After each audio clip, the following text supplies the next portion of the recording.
ঠক ঠক ঠক উইকেট ঠিক আছে তো।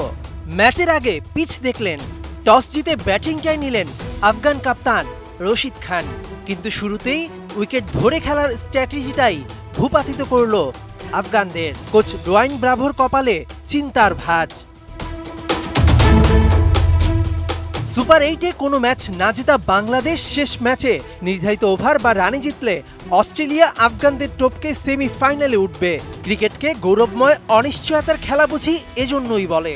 ব্যাটিংয়ে নেমে আফগানদের ছন্দহীন ব্যাটিংয়ে বেশ কবার ব্যাট ফসকে যায়। দর্শকরা আজ করতে পারে, আজ কি বাংলাদেশের দিন? পুরো ম্যাচে বাংলাদেশ ডট দিয়েছে 66 বল, অর্থাৎ পাক্কা 11 ওভার।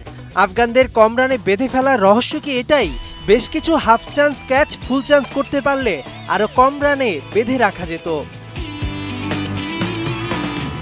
ম্যাচের শেষ বলেই মাঠে গড়ায় বৃষ্টি। বোধহয় আফগানদের প্রার্থনাই সৃষ্টিকর্তা শুনছিলেন। আফগানিস্তানের ব্যাটিংয়ের সময় বাতাস ছিল একদিকে, বাংলাদেশের ব্যাটিংয়ের সময় তা চলে গেল অন্যদিকে। ভেজা আউটফিল্ডে রানের গতি কমতে থাকলো। দলকে বিপদে রেখে আবারও গোল্ডেন ডাক সাকিব আল হাসান। লঙ্কান হাতুরুর চক্ষু ছানা বড়া। বাংলার ব্যাটাররা তো রিস্ক নিলই না, বরং গুরুত্বপূর্ণ ম্যাচে করলো ঘুমিয়ে ঘুমিয়ে ব্যাটিং।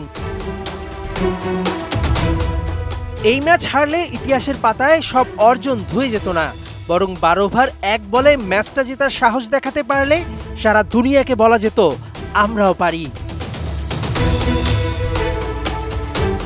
এক লিটন ছাড়া সবাই ছিল আসা যাওয়ার মধ্যে। শেষ পর্যন্ত বিশ্বকাপ থেকে বাংলাদেশের বিদায়। সেমিফাইনালে আফগানিস্তান। ব্যাটে বলে দুর্দান্ত পারফর্ম করা আফগানরাই যে সেমিফাইনালটা সবচেয়ে বেশি ডিজার্ভ করে।